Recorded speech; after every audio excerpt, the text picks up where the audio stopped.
जोगी ही है। आपकी आभा कितनी प्रकाशमय है, जैसे गयाशीष पर्वत पर उठता पूर्णिमा का चंद्र। आंखों में गौ समान करुणा और जंगल के सिंह समान निर्भीकता। आभार तुम सबका, आभार। हमने तो कुछ नहीं किया, निस्वार्थ प्रेम दिया। आपको आपकी जो खोज थी वो पूर्ण हुई है ना?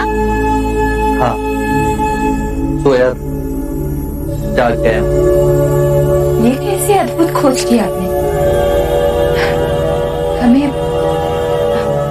हमें समझाएंगे?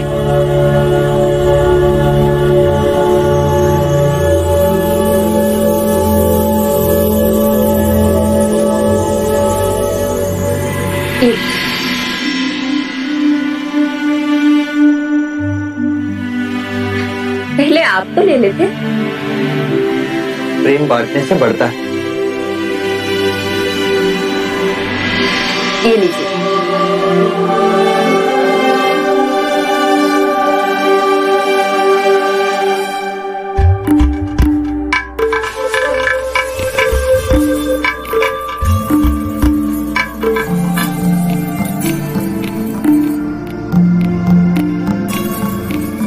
जब हम नारंगी खाते हैं, हम उसे पूर्ण जागरूक होकर नहीं खाते।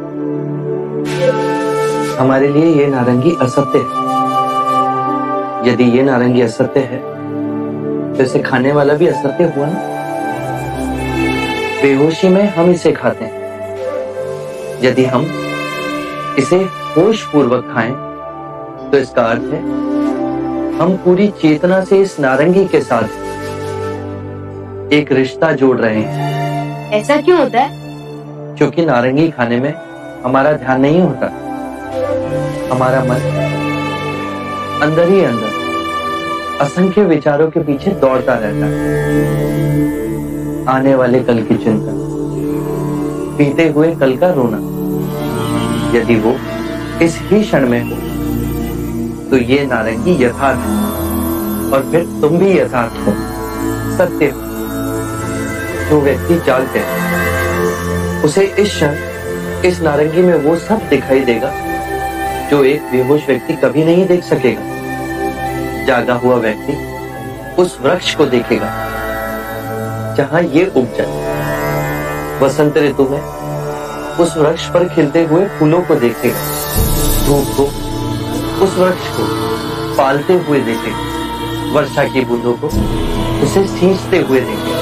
पूरी प्रकृति इसमें समाई। कितनी सरल सी बात, लेकिन ये हमें क्यों नहीं समझ आई? ये समस्या है, इसे अपने हृदय से देखना पड़ता है। इस नारंगी में और हमारे जीवन में समानता है।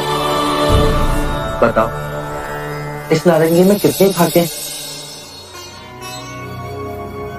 उसी प्रकार हर दिन में 24 घंटे होते हैं। 24 घंटों को होशपूर्ण इस तरह से जीना जैसे इस नारंगी की एक एक भाग का रस चखना।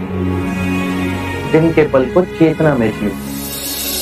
जो पीछे चला गया, उसका ना राग मन में और ना ही आने वाले कल के सपनों की नींद में मूर्छित। इसी क्षण में पूर्ण जियो। यदि जीवन ऐसे जी लिया, तो एक समझ जागेगी अपने विषय में और उसमें, जिसे हम अपने से बाहर समझते हैं। यदि ये समझ जागेगी, तो हमारे अंदर करुणा और प्रेम का भाव स्वाभाविक जागेगा। और उस करुणा और प्रेम हम एक दूसरे को स्वीकार करेंगे। हम स्वयं जान जाएंगे कि हम में और अनेक में कोई भेद नहीं। एक ही चेतना, एक ही स्रोत। अब इसे खाइए।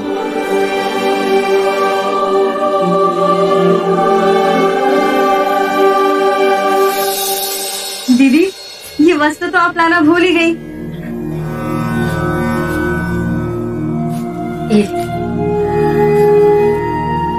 मुनिवर, जब आप साधना में थे तब दीदी और मैंने आपके लिए बनाया था।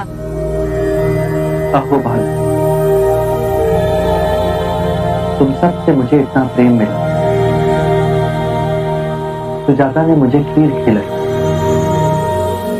स्वाति ने मेरे लिए उषा का आसन बनाया। अब ये बस, अब जाने का समय हो गया। क्या आप हमें छोड़ के चले जाएंगे? आप आज अभी तो ना जाएंगे? वो आज नहीं जाएंगे। जोगी की बात ही नहीं समझी तुमने। इसी क्षण में जियो। जब तक वो नहीं जाएंगे तब तक तो हमारे साथ ही है। आज खीर नहीं मिले?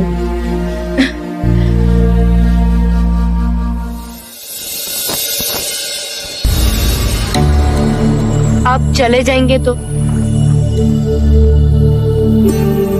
स्वाति, यदि मैं यहाँ रुका तो कितने प्राणी इस संसार में मुक्ति के मार्ग से वंचित रह जाएंगे। परंतु हम आपके बिना कैसे रहेंगे? देखो स्वाति, तुम्हारे पानी में पत्थर फेंकने से एक तरंग उठी और उस तरंग से कितनी और तरंगे बनती गई। ऐसा क्यों हुआ? क्योंकि पत्थर ने पानी में गिरते ही पानी को ढकेला, इससे और तरंगे बनी। तो मैं गया कहाँ? तुम्हारे साथ ही तो हूँ। मैंने तुम्हारे, चटलिका, बालागुप्ता, पूर्णा और सुजाता के मन में एक तरंग पैदा की। अब ये तरंगे तुम सब दूसरों के मन में पैदा करोगे। और आप दूर जाके सबके मन में तरंगे पैदा करेंगे। इसे हम ज्ञान मार्ग कह सकते हैं। हाँ स्वाति, और इस मार्ग पर चलकर पूर्ण जागरूकता प्राप्त होगी। क्या हम आपको पूर्ण जागरूक व्यक्ति कह सकते हैं? मगधी में जागरूक व्यक्ति को बुद्ध कहते हैं। क्या हम आपको बुद्ध कह के संबोधित कर सकते हैं? अवश्य। बुद्ध, बुद्ध, बुद्ध, बुद्ध, बुद्ध, बुद्ध, बुद्ध, बुद्ध, बुद्ध, बुद्ध, बुद्ध। और जिस वृक्ष के नीचे आप जागृत हुए, क्या हम उसे बोधि वृक्ष कह सकते हैं? हाँ, जिस वृक्ष के नीचे सिद्धार्थ बुद्ध बने वो बोधि ही कहलाएगा। बोधि वृक्ष, बोधि वृक्ष, बोधि वृक्ष, बोधि वृक्ष, बोधि वृक्ष, बोधि वृक्ष।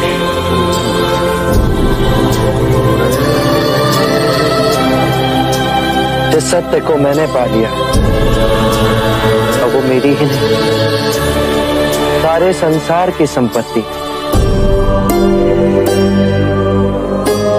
अब वो संपूर्ण मानव जाति को उपलब्ध होनी चाहिए।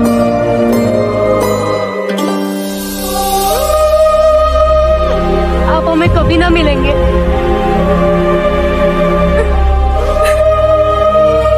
मैं तुम्हें वचन देता हूं, हम फिर मिलेंगे। मैं उरुवेला अवश्य लौट कर आऊंगा। मेरे इस मार्ग की खोज में आप सब मेरे सहयात्री।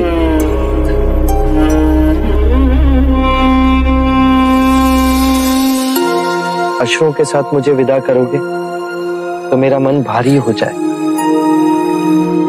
आप सब मुझे मुस्कुराकर विदा करें।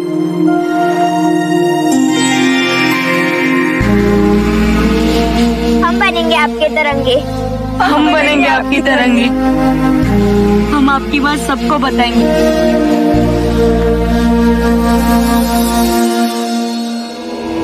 आरंभ हो गई निर्वाण प्रथा, सुनो सुनो ये बुद्ध कथा।